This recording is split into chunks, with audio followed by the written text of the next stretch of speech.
Eu estou falando isso porque eu cheguei aqui, tá em uma leiva, né? Os filhos vieram aqui, né? Eu lembro deles assim, até você for lá fora, quando eu lembrava dele. Dos meninos eu lembrava, mas da menina não, porque ela saiu lá do Morro Doce bem pequeno, né? E tá grande já, e eu fiquei olhando, olhei bem para a feição dela, falei, Tiago, é a filha da dele? Então realmente eu devo estar bem acabado, né?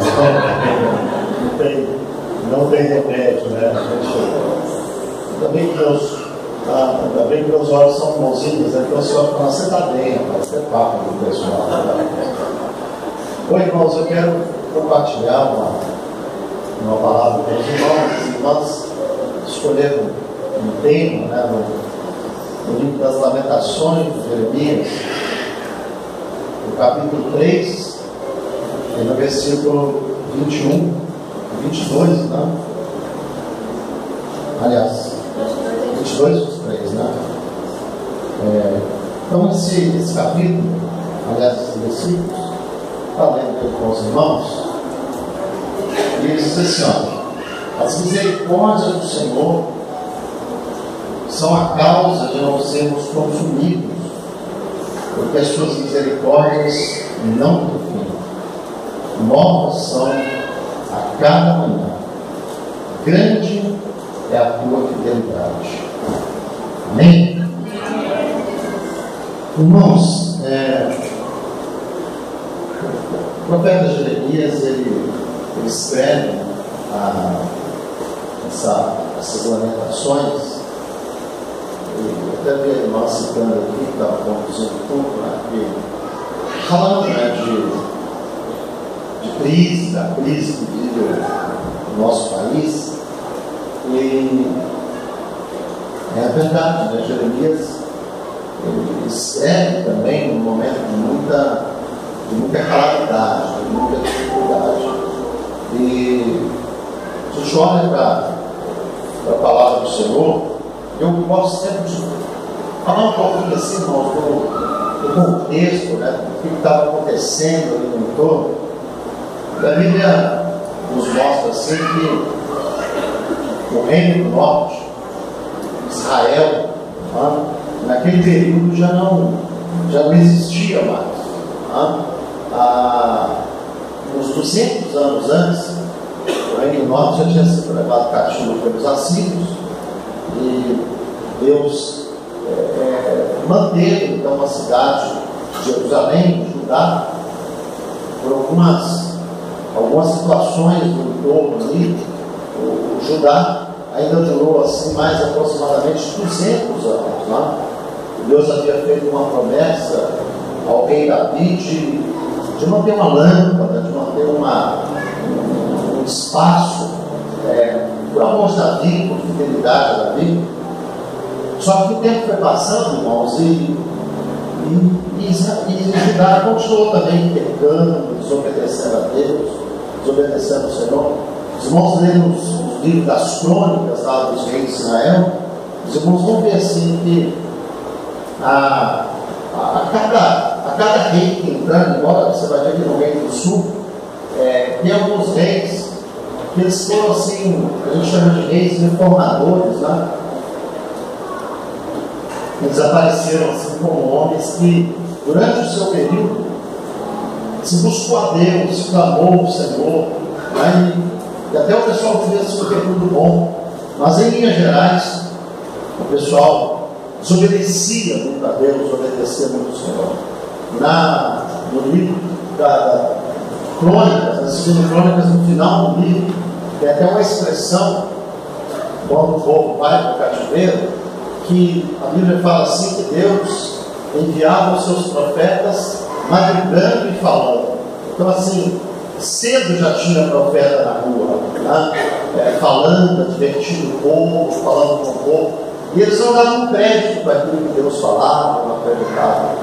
Esses dias eu estava dizendo, irmãos, que estava dando aula no seminário, estava falando que o homem dos nossos dias, ele é pior do que os filisteus, né? Às vezes a gente olha para o filisteu da Bíblia, você acha que o filisteu é uma tragédia que passou na face da terra. Mas os homens dos nossos dias, eles são piores que os filisteus. Vocês podem lembrar, os filisteus, quando eles pegaram a arca da aliança e a arca estava no meio deles, eles começaram a perceber algumas enfermidades surgindo no corpo deles. O que eles pensaram? Eles falaram assim: ó, pode ser que o que está acontecendo conosco seja um juízo no Deus de Israel. Então, vamos fazer o seguinte: vamos colocar essa arca em cima do carro novo, vamos colocar umas vacas para conduzir, puxar esse carro. E a gente vai ficar observando: olha, se a arca, as vacas tomarem um caminho tal, é porque Deus estava fazendo isso com a gente, e aí essa praga vai cessar. Vejam, eles tinham um senso de que o mal que estava acontecendo poderia estar acontecendo por uma ação de Deus, poderia estar acontecendo como um juízo. Mas o homem dos nossos dias, ele não pensa assim, ele não cogita sobre Deus, ele não pensa em Deus como a razão, como a causa, como aquele que governa todas as coisas. Você vê, a gente passou a maior crise aqui no estado de São Paulo, a crise hídrica, e você vê o pessoal dessa testa, o governador, e isso, aquilo. Não, olha, está acontecendo por isso, está acontecendo por aquilo, a falta d'água por isso, é por aquilo, tal. E você vê que eles nem param para pensar o seguinte: que o que pode estar acontecendo nesse mundo são juízos da parte de Deus. Eles vivem como se Deus não existisse, como se Deus não governasse, como se Deus não tivesse nenhuma gestão sobre esse mundo que nós estamos vivendo. E aí, irmãos, é onde nós também, como servos de Deus, temos que tomar um cuidado. Eu tenho conversado com alguns pastores, de vez em quando eles falam assim: olha, a impressão que eu tenho é que as coisas estão entregues, são os homens que decidem, até nessas questões de governo, de liderança de igreja. O pessoal fala: não, eu não tenho mais esse negócio, vamos orar, vamos esperar Deus falar. Cada um vai lá e toma a sua decisão. Os irmãos podem ver mesmo, não tem nada contra as denominações, mas a cada dia se multiplica, igreja,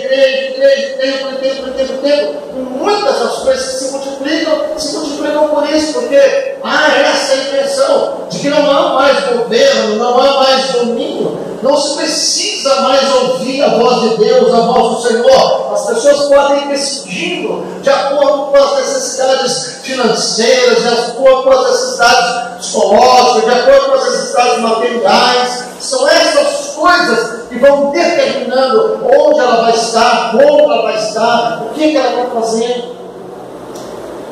Israel endureceu, aliás, Judá endureceu o seu coração assim. Então, não adiantava ter profeta na rua, não adiantava ter ninguém falando.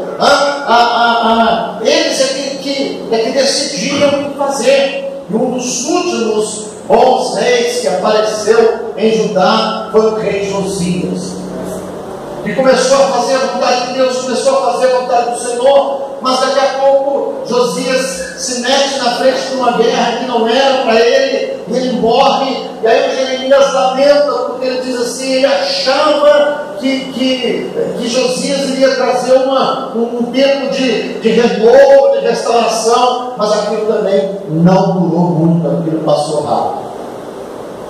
A Babilônia foi o agente desse castigo.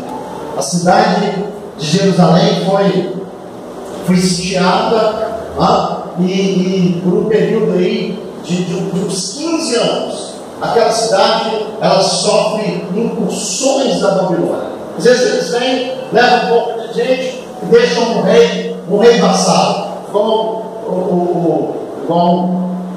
o Lula vai fazer com a Dilma agora. Então, você é o presidente, mas quem manda sou eu. Entendeu?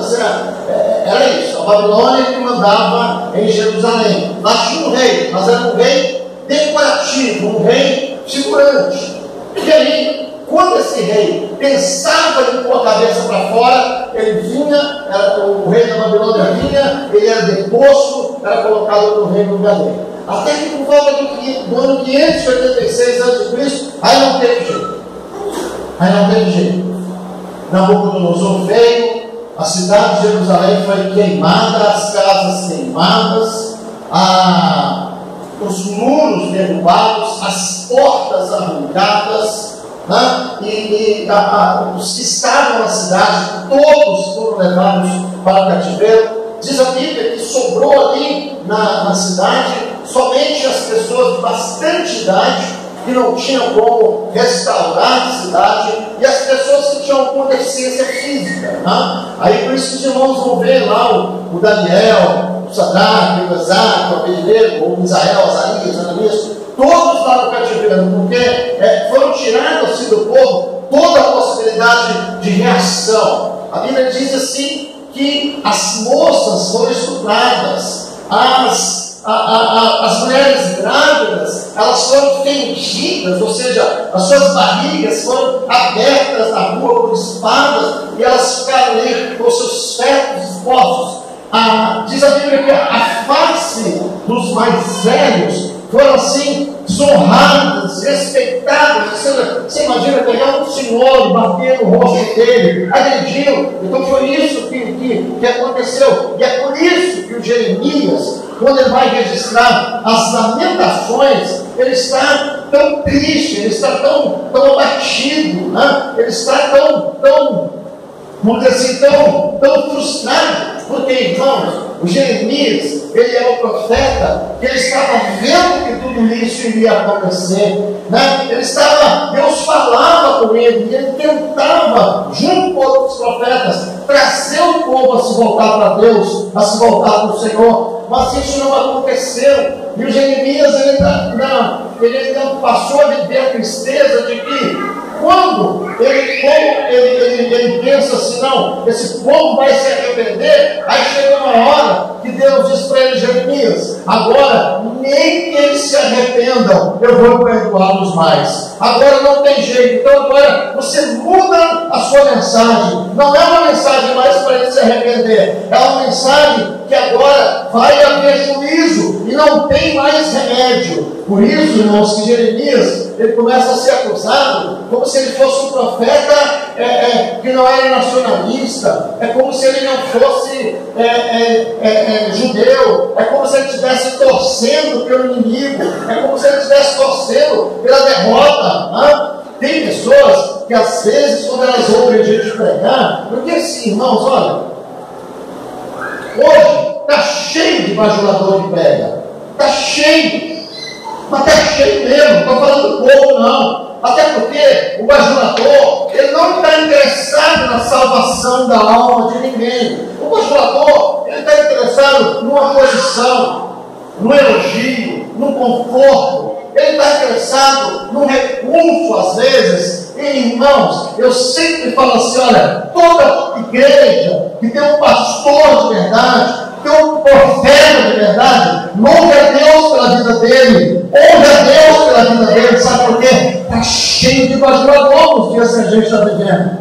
O bajulador, ele não vai falar a realidade, ele não vai mostrar o que realmente estava acontecendo. E Jeremias, ele era esse profeta honesto, sincero, e quando Deus falou com ele assim, olha, não, agora o que vai acontecer é juízo, mesmo passando por grande aflição na sua alma, Jeremias, ele se posicionou no sentido de falar aquilo que estava no coração de Deus. E aí você vai encontrar na palavra, muitas vezes Jeremias preso no cárcere. Às vezes, irmãos, a gente olha para os profetas de Deus, quando Jeremias diz, olha, clama a mim e responder-te-ei, anunciar-te-ei coisas grandes e firmes que tu não sabes. Dá a impressão de Jeremias está vivendo um momento abençoado, poderoso, que essa oração está falando de prosperidade, disso, daquilo, mas o Jeremias,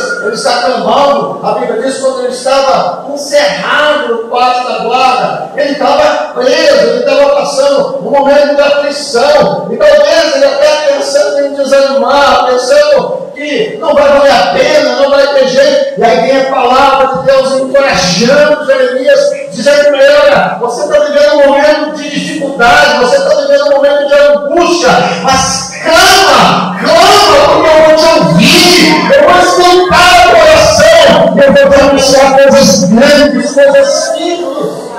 Aleluia. Então, esse servo do Senhor, esse profeta de Deus, ele passa assim por esse momento de extrema aflição. E você imagina o coração desse profeta, irmãos, quando ele começa a ver todo aquele mal vindo sobre a nação que ele ama, a cidade que ele ama, o templo, né, que tantas vezes deve ter sido frequentado por Jeremias, agora é um templo que virou escombro. A glória foi embora, os utensílios do templo foram embora, a arca foi embora, os sacerdotes foram embora, não tem mais nada. Jerusalém se torna uma desolação. Isso que você vai encontrar no capítulo 3, no versículo 1, o Jeremias dizendo assim: olha, eu sou o homem que viu a aflição pela vara do teu furor. Ele está dizendo: Senhor, eu experimentei, eu vi a desolação, e ele entendia que Nabucodonosor, a Babilônia, era só um agente de Deus. Para mim, um versículo que resume o pensamento de Jeremias nessa situação é o capítulo 5, o versículo 16. Porque, irmãos, embora na igreja, na história, a gente está sempre arrumando um culpado para as deficiências da gente, né? Para a esposa é o esposo, para o esposo é a esposa, os filhos, é o vizinho, é a irmã, é o líder. O Jeremias diz o seguinte: ai de nós, caiu a coroa da nossa cabeça, ai de nós, porque pecamos. Mas olha, não é a Babilônia que tirou a coroa da nossa cabeça, foi o nosso pecado, foi o nosso erro. Por quê? É como se Jeremias estivesse dizendo o seguinte: olha, ninguém tinha o poder de tirar a nossa honra. Ninguém tinha esse poder. Ninguém tinha o poder de tirar a coroa da nossa cabeça. A coroa caiu da nossa cabeça, e não foi o inimigo que derrubou a coroa, fomos nós que pecamos. Nós que pecamos. E agora Jeremias vive esse momento triste. Eu acho interessante, irmãos, os profetas de Deus, às vezes, eles pegam assim algumas expressões tão interessantes. O Jeremias, ele fala assim: quem aqui já experimentou mastigar areia? Hã? Só de falar assim, não é gastura, né? Mastigar areia. Pois o Jeremias, ele disse assim, que o Senhor, né, quebrou os seus dentes. Olha aqui, ó, deixa eu só ler para os irmãos aqui, ó.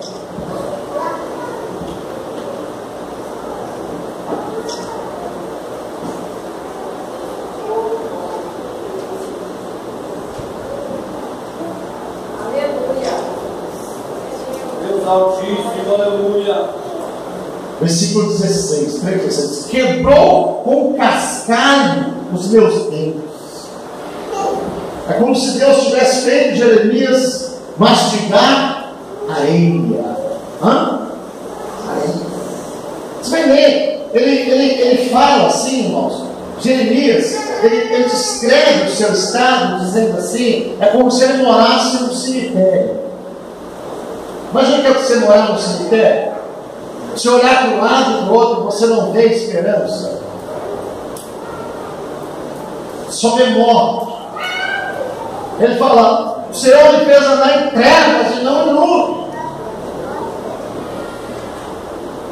Eu acho engraçado, né, irmãos, esse tipo de mensagem nos dias que a gente está vivendo.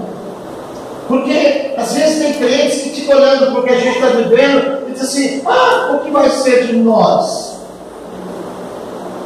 Dá às vezes até a impressão assim, irmãos, que Dá a impressão assim, irmãos, que está acontecendo alguma coisa que Deus não sabe lidar com ela. Que está acontecendo alguma coisa que é novidade para Deus. Dá a impressão que está acontecendo que os ladrões que estão surgindo agora são ladrões novos, de um tipo que Deus nunca viu. Que as coisas que estão acontecendo agora são calamidades que Deus nunca viu, que Deus nunca passou por isso. Irmãos, eu vejo uma coisa interessante assim, porque sabe o que tem acontecido com a igreja no nosso tempo? A gente pegou assim uma mania de fuga escatológica. Então assim, toda vez que começa a acontecer alguma coisa ruim com a gente, o que a gente começa a falar? É porque Jesus está para voltar, é porque Jesus está para voltar, é porque Jesus está para voltar. Parece que a única solução que existe para o mundo é se Jesus voltar. Parece que Deus, Ele tem na volta de Cristo uma única possibilidade dele consertar as coisas. Você imagina Jeremias que não tinha promessa da volta de Cristo? Mas isso parece que é uma coisa meio nossa, assim, né, irmãos? Eu acredito que em todo o tempo que as coisas começaram. Imagina no pessoal da Idade Média, da época da venda das indulgências. Quando o João de Tércio, lá, o vendedor de indulgências, dizia assim: que quando uma moeda cai nos cofres da igreja de Roma, uma alma é desprendida do purgatório. Imagina o pessoal da época olhando: não, Jesus está para voltar, Jesus está para voltar. Mas Jesus não voltou naquela época. E aí a gente começa a ver as coisas que estão acontecendo no nosso dia, e a gente começa de novo: Jesus está para voltar. E a gente começa, né? Maranata, olha vem Senhor Jesus, olha vem Senhor Jesus, tal. E parece que a vinda de Jesus, ela vai funcionar como escape para tragédias, para dificuldades, para calamidades. Mas nós, irmãos, precisamos ter na mente o seguinte: que Deus sempre operou no caos, e que a vinda de Cristo, ela não vai acontecer com um livramento, porque não dá mais, não. A vinda de Cristo, ela vai acontecer dentro do tempo de Deus, dentro do momento de Deus, da hora de Deus. Agora, as calamidades que estão acontecendo nos nossos dias, Deus continua sendo o Todo-Poderoso, aquele que governa sobre todas as coisas, e Ele tem o poder de reverter tudo. Ele tem o poder de reverter tudo. É dessa esperança que Jeremias está falando comigo e com você.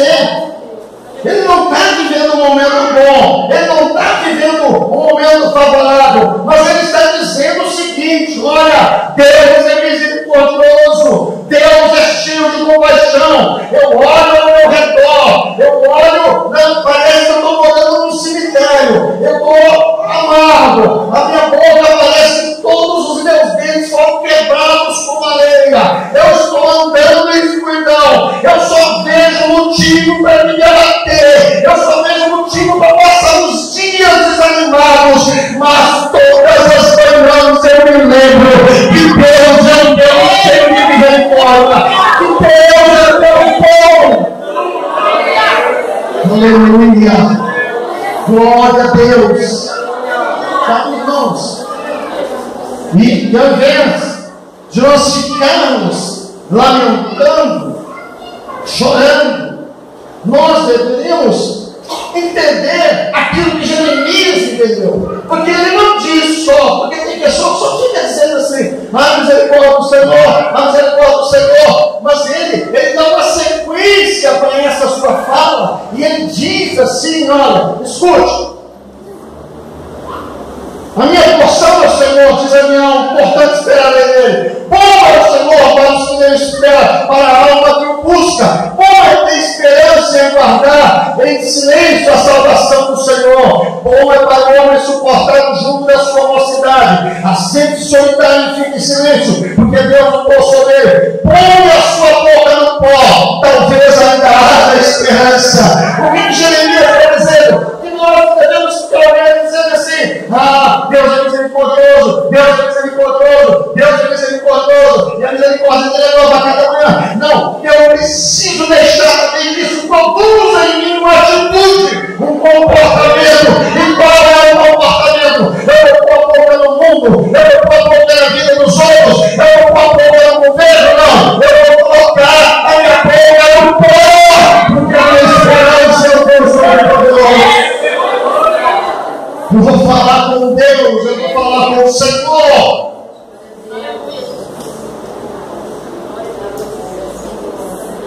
Jeremias entendeu o seguinte, e é uma coisa, irmãos, que as pessoas estão se esquecendo nos nossos dias.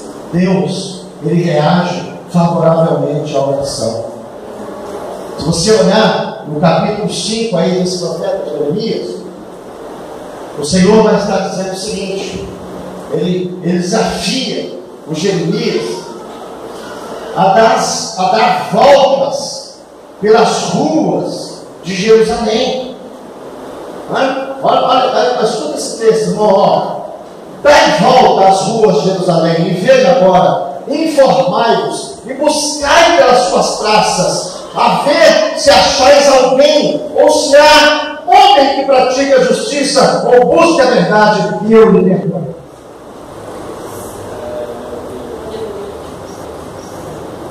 Quando Deus fala com Ezequiel, não é diferente. O Senhor diz da cidade de Jerusalém: eu olhei para a cidade e fiquei admirado. Sabe por quê? Eu busquei alguém que estivesse na brecha, mas a ninguém encontrei. Não tinha gente clamando, não tinha gente orando. Graças a Deus, irmãos. Graças a Deus. Nesse tempo que nós estamos vivendo, ainda tem muita gente orando, ainda tem muita gente clamando. Eu tenho a mais absoluta certeza que ainda nas madrugadas, nas casas, nos montes, nos templos, tem gente que não está dizendo: olha, vai ter mais dinheiro, vai ter mais impulso. Ah, não, mas tem gente louvando o Espírito do Senhor. Misericórdia, misericórdia, misericórdia.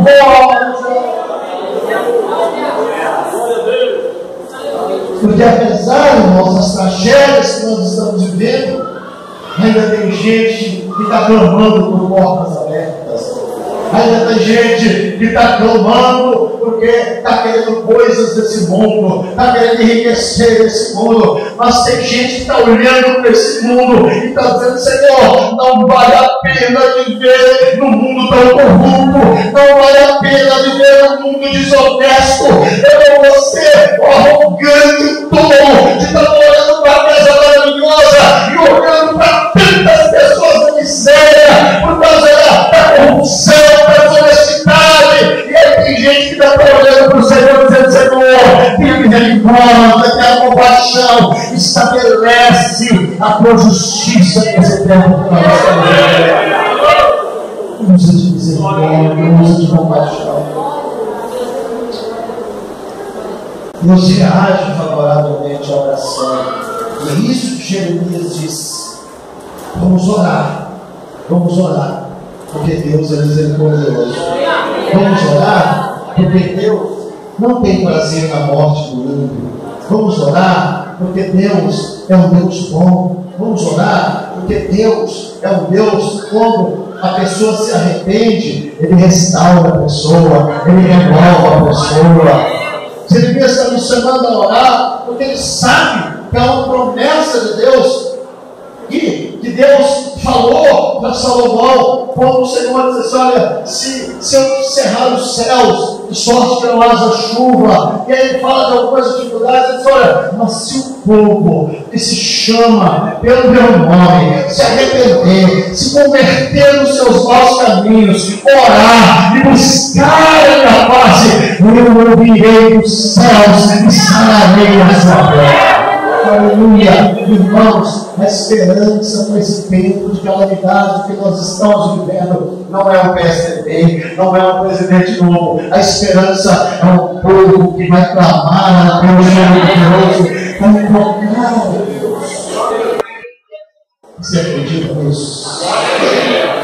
Você acredita nisso? De todo o seu coração. Irmãos, nós não podemos nos tornar aquele tipo de pessoa que, sabe, tudo que acontece, é porque Jesus, eu estou falando, é a fuga escatológica, não, é porque Jesus vai voltar, tem que ser assim mesmo. Não, irmãos, nós estamos colocados nessa terra como intercessores. O profeta Jeremias está sozinho, está vivendo uma calamidade terrível, mas ele está dizendo, mas eu vou orar e eu vou falar com Deus, porque mesmo que Deus tenha dito que esse cativeiro vai durar 70 anos, mas eu vou orar e eu vou falar com Deus, porque Deus é um Deus cheio de misericórdia. Mas queridos, coloque uma coisa no teu coração: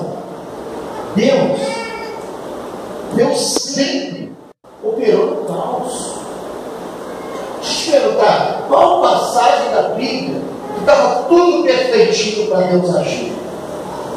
Tudo certinho, tudo no lugar.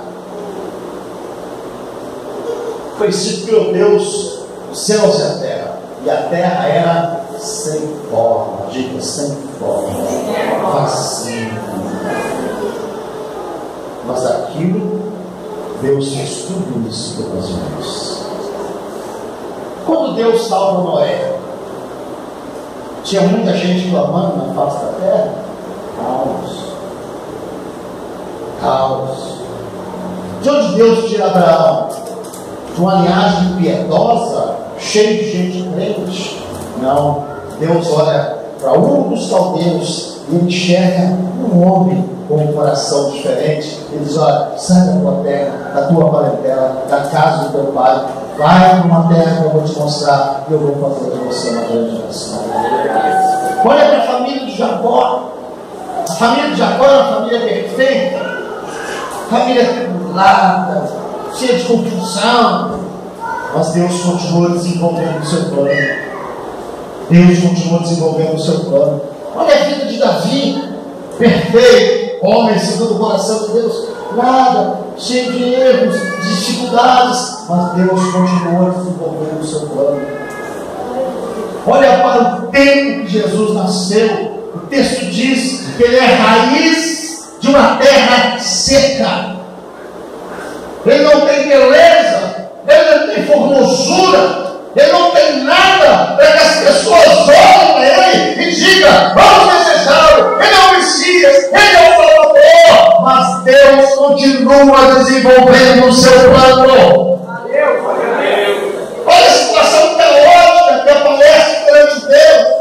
Jesus é morto, é sepultado, os discípulos estão desanimados e abandonam tudo.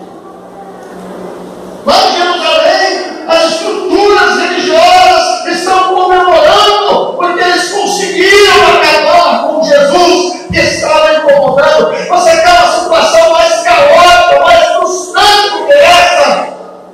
Mas Deus operou nesse caos. E durante a história, irmãos, em tantos momentos, parecia que a igreja ia se perder, parecia que tudo tinha saído do controle, mas Deus continuou operando. E eu quero dizer essa noite que Deus continua operando para a glória do nome do Senhor Jesus.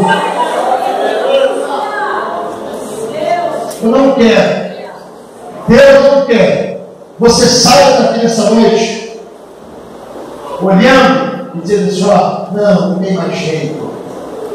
Porque, sabe, porque, irmãos, ó, todo o servo de Deus que se alimenta do que está na televisão, que vive do profeta da quina, do profeta recente, filhão, você está acabando com a sua vida, você está destruindo a sua alma, você está acabando com a sua fé.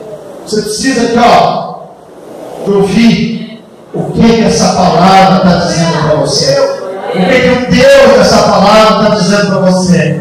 E Ele está dizendo para você nessa noite que Ele sempre operou no caos. Ele sempre operou na adversidade. Ele sempre operou nas trevas.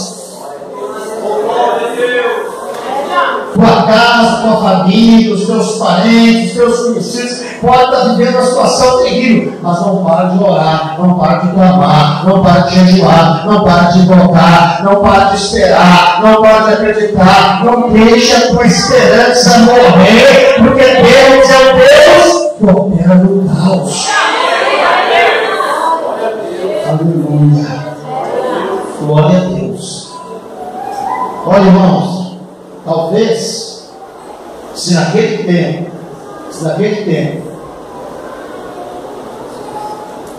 alguém chegasse e falasse assim, dentro de Jerusalém, olha, está vendo essa cidade aqui?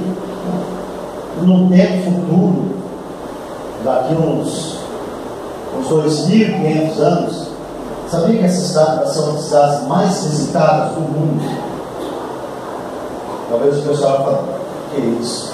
A cidade está destruída, a cidade está acabada, a glória da cidade já foi, já era destruída. Mas hoje, ó, Jerusalém está lá, a cidade está mais estabelecida. O Salmo 46 diz, irmãos, que existe um rio cujas correntes alegram a cidade de Deus. O santuário das moradas do Altíssimo. Deus está no meio dela.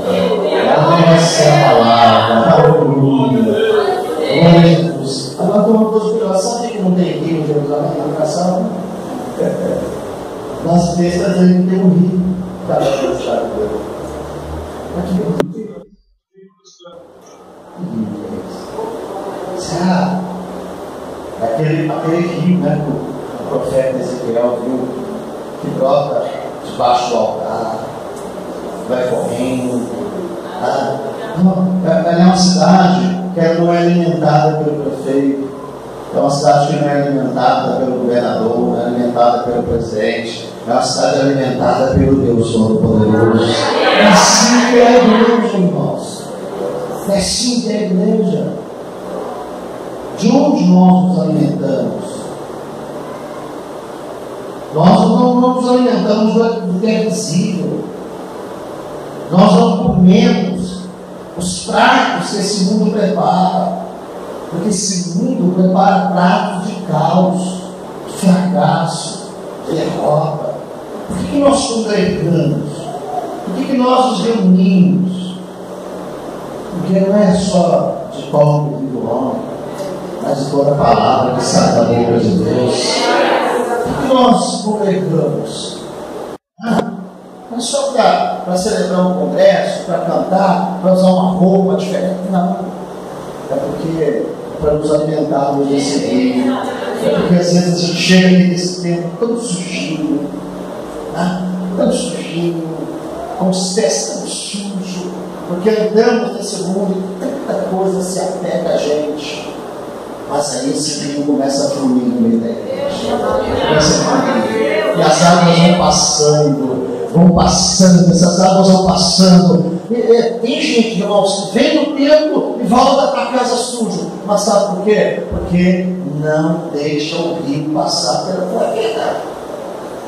Agora, quem vem ao templo e se coloca na presença do Senhor, vai se alimentando, vai deixando esse rio passar, daqui a pouquinho você olha para o seu coração e fala assim: nossa, mas quando eu cheguei nesse culto hoje, eu estava com o meu coração tão triste, eu estava tão abatido, eu estava tão desesperançado. O que aconteceu? É esse efeito invisível sobre a vida da igreja, irmãos, onde Deus passa, onde Deus visita, onde Deus toca. Daqui a pouco a gente volta para casa limpo, para a glória do Senhor. Então, calamidades, irmãos, elas sempre foram vividas pelo povo de Deus. Eu vou falar uma coisa para os irmãos. Às vezes dá a impressão assim que todo mundo vai ter vitória nas calamidades. Eu não sei, irmãos. Eu não sei. Tem gente que se perde nas calamidades. Sempre teve. Sempre teve gente que se perde nas calamidades. Agora o Jeremias, ele está dando para a gente um caminho pessoal. Porque ele não está falando que a gente fala, não. Ele está dizendo, ó, entretanto disso eu me recordo. Está falando dele. E ele está falando. E portanto eu tenho esperança.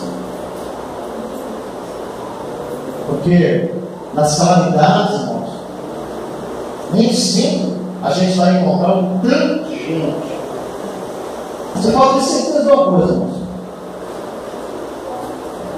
Eu acredito. Você acha mais crentes em protestos do que crentes em reunião de oração. Se você for pegar no geral, só quantos crentes tem aqui nesse protesto? Sei lá, então. Mas se você colocar, vamos fazer uma reunião de oração nesse mesmo lugar, aí já entra aquela, não, orar, eu oro na igreja, eu sou dessa, eu oro na igreja, eu sou daquela, eu oro. Então, nas calamidades, aprenda uma coisa: eu vou cuidar de mim, eu vou cuidar da minha alma, eu não vou me perder. Porque você pode pensar, pastor, que coisa egoísta. Cuidar de você, deixa eu te falar uma coisa. Se você cuidar de você, você ficar bem de você, você pode ter certeza, vai ter gente ao teu redor que vai ser abençoado pela tua vida. Vai ser abençoado pela tua oração. Isso bem de você. Jeremias, ele está falando de uma fé muito pessoal. Muito pessoal.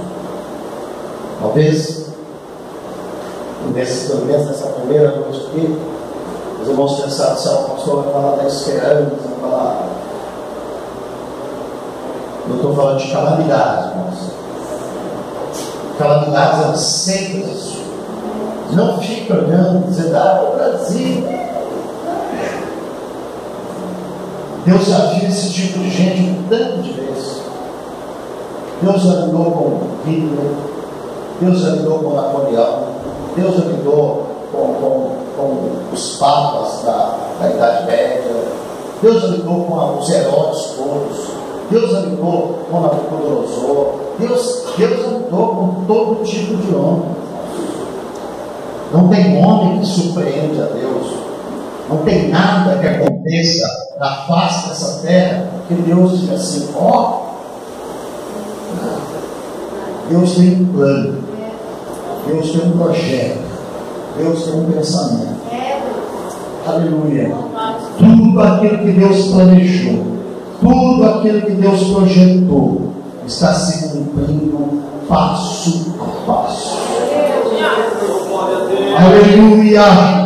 O meu desafio é nós não perdermos o compasso da história, é nós não deixarmos determinadas coisas entrar no nosso coração e a gente se perder completamente. Amém? Nós não podemos, eu encerro aqui, nós não podemos desistir de ver as marcas do reino de Deus na sociedade que nós estamos vivendo. A gente olhando para trás, irmãos, a gente não, às vezes não para pensar a força de determinadas coisas. Mas tem um dia na Bíblia, que, assim como aconteceu com Daniel, as pessoas sepultaram Jesus e colocaram soldados no entorno do túmulo. Para quê? Não, porque de repente eles vêm aqui, roubam o corpo de Jesus e aí o engano vai ser maior. E aí rolaram uma pedra para a entrada do sepulcro e o selo romano é colocado sobre aquela pedra. O Império Romano é a maior autoridade que existe naquele tempo. E o que está se dizendo acerca da pessoa de Jesus Cristo? Nada muda sobre ele. É como aconteceu com Daniel. Nada muda sobre Daniel. Mas nesses dois casos, irmãos, nesses dois casos, no caso de Jesus especificamente, a Bíblia diz assim: quando as mulheres chegaram no túmulo, a pedra estava rolada, o selo de Roma tinha sido quebrado, e um anjo de Deus estava em cima da pedra. Aleluia! Irmãos, o poder não está nessa terra, o poder está nas mãos do Deus Todo-Poderoso. O poder está nas mãos do Senhor. Se você crê nisso, levante as suas duas mãos ao céu e adore e glorifique o nome do Senhor. Declare que o poder está nas mãos de Deus. O poder está nas mãos do Senhor. Glória a Deus. Não é Roma que determina, não é o seu romano que determina o que vai acontecer com a minha e com a tua vida. Não é o governo que determina, é aquele que é sobre tudo, é aquele que é sobre todos. É ele que determina o que vai acontecer com a minha e na sua vida. Ele. Às vezes eu fico olhando, irmãos, eu não sei. Eu acho que eu sou crente, viu, irmãos? Não, falando sério, porque às vezes eu fico olhando para os alarmes, assim, para as coisas, eu acho as coisas tão engraçadas, assim. Aquelas coisas da Bíblia, sabe? Belsazar. Eu sou crente, não sei o quê, no outro dia o camarada amanhece morto. Eu acredito naquelas coisas. Durante a história, às vezes a gente vê tantas coisas que se levantaram. Daqui a pouco não existe mais. Então, olha a palavra de Deus para você essa noite. Pai, e saber que eu sou Deus. Pai, e saber que eu sou. O Senhor continua sendo aquele que faz cessar a guerra até o fim da terra. Quebra o carro, quebra a lança, queima os carros no fogo. Mesmo. Então saia daqui nessa noite em paz. Mesmo que você esteja vivendo uma grande calamidade na sua casa, na sua família, na vida do seu filho, sabe? Mesmo que você esteja vivendo um momento de extrema dificuldade, Deus continua no controle de todas as coisas. Coloca a boca no pó, porque ainda há esperança. Ainda há esperança.